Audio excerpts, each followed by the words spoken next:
Hi, this is Melissa with Wilhoit Training. Thanks for joining me to take a look at Wilhoit self-certifications, update member information and financial items. Self-certifications should be very easy as they are just a state form lease and addendums. There are two types of self-certifications. One is for properties we have had longer than 1 full year, and the other is for properties we have acquired less than 1 full year before. The self-certification cover sheet lists what you need in order to complete a file. All self-certifications will include the self-certification cover sheet for the correct state, last year's summary sheet printed from OneSite, the state appropriate form, and the lease. All state forms are different, but all information needs to be completed correctly on each one. For more detailed information on the process, see the WPI Compliance Manual available in ERP. For this tutorial, we'll look at updating member information and financial items. Find your resident.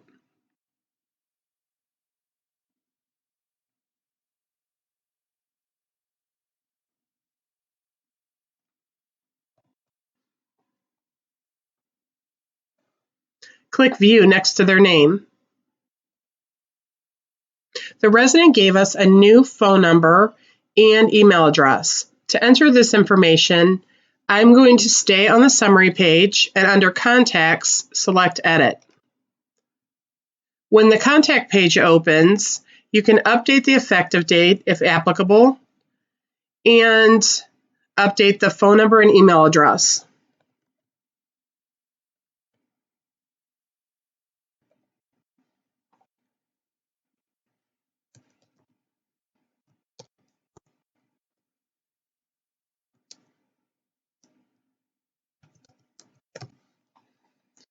At the bottom right, select Save. All right, now that we've updated her email and new phone number, next we'll go to her Financial tab. Depending on your state and property requirements, you may need to edit the amounts based on what was reported, or you may need to make the items inactive. If you need to edit them, you can click Edit next to the item, enter today's date if it's before the certification date, and update the value of the item. Select Save. The system will prompt you to create a verification letter. However, since it's a self-certification, you will not likely need to generate the letter. In this case, select Third-Party Verification and Save. If you needed a new item, you would simply select New and enter in the required fields and save. However, in this example, I need to make the income and assets inactive, so they will no longer be reported on the certification. To do this, I will click More and make inactive.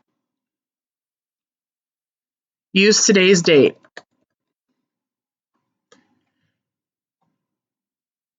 Let me look at her Assets tab and make sure I'm making these items inactive as well.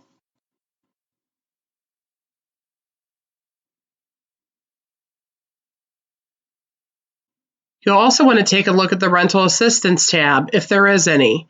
In this case, there's no change to the dollar amount, so I will not be making any changes. Well, that's it for updating member information and financial items. In the next tutorial, we'll look at running the certification for the next steps in the self-certification process. Thanks for listening.